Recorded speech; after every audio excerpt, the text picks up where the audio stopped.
Hello everyone, Elistria here. Welcome back to my channel. I'm so glad that you are tuning in today.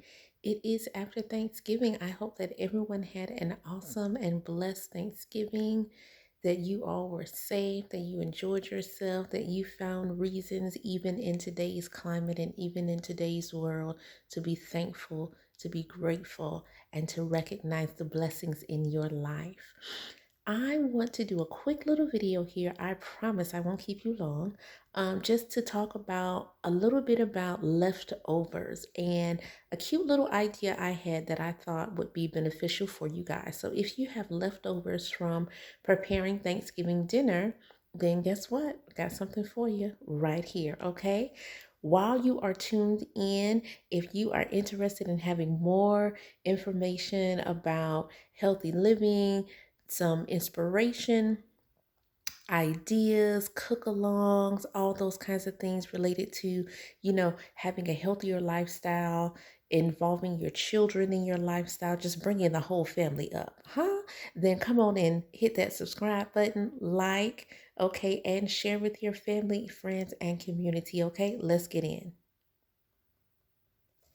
Okay, guys, so if you watched the last video, then you know that I use these lavash bread sheets to make some quick sweet potato and apple pies for Thanksgiving, and it was bomb. So let's just say, y'all know, listen here, we got some sweet potato left over. Come on here, some good old pie filling left over.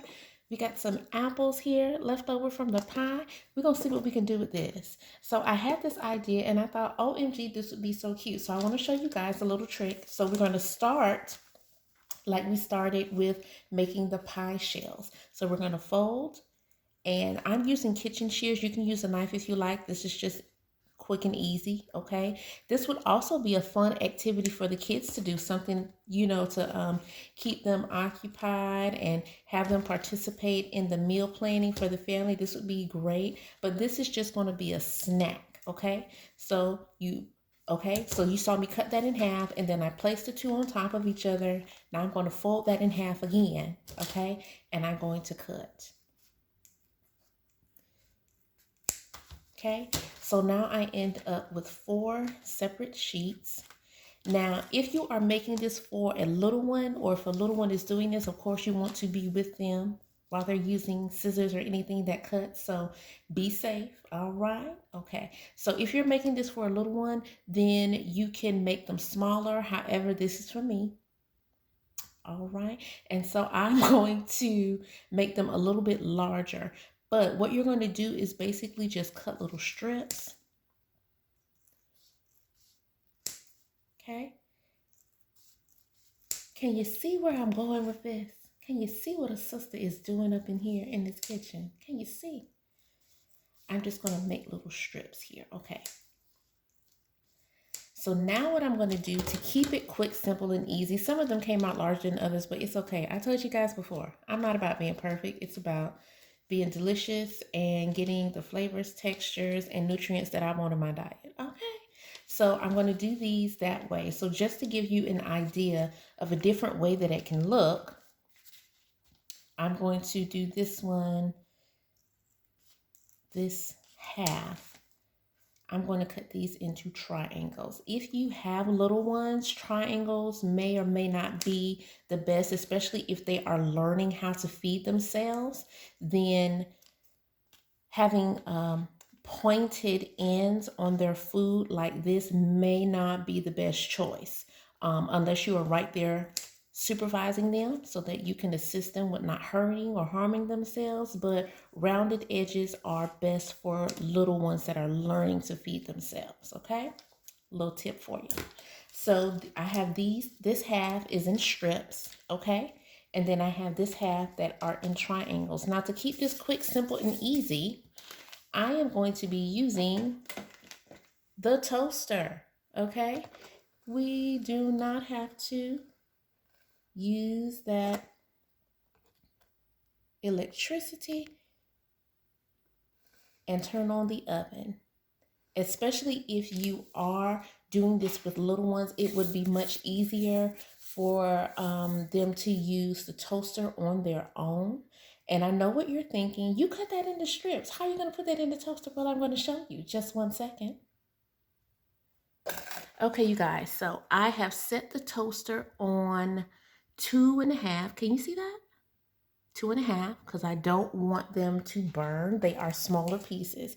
So if you look inside of your toaster, you can see that there are little prongs that hold the bread in place to keep it from slipping down to the bottom.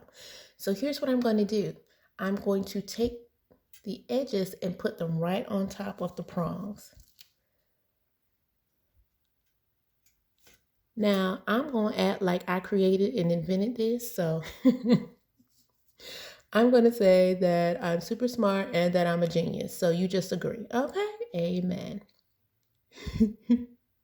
So I'm putting them in there like that. Okay. And we're just going to stand those up on top of those little prongs. And then when I push it down slowly, it is going to toast. So I'm going to show you on the other side what the triangles. Now the triangle has a much wider base, so it's much easier to toast that way. Okay. So I put them down on the prongs. You see how they are? So I'm just going to lower them. And then it'll pop up when it's done. So I'll bring you back. Okay, guys. So I toasted up all of the pieces. And one thing you want to keep in mind is that with your toaster, depending on the wattage of your toaster, it may or may not toast faster. So you will have to watch them. And then you want to keep an eye. To be honest, it really would be easier to keep the pieces larger, but I just wanted to show you what it would look like if you were making it for a little one, or if you wanted it to be a little bit more travel friendly. So I have just added the pie fillings to this Tupperware, okay? And you have it, you can warm those up if you like, if you want to have a little snack in the car later, or for your little one, or look for yourself. Maybe you just want to sit down and watch some YouTube or something. Who knows? But you can just add a little lid, and that makes it travel ready. So thanks you guys for tuning in today. Just a little quick something to show you what you can do with those leftovers. If you found the video helpful, if you enjoyed it, don't forget to subscribe, like, and share. I'd love to have you as part of our health community here. I hope that you all enjoy the rest of your holiday season. Don't shop too much now. All right. Don't get caught up. And I will see you guys in the next video. God bless you guys. Take care. Bye-bye.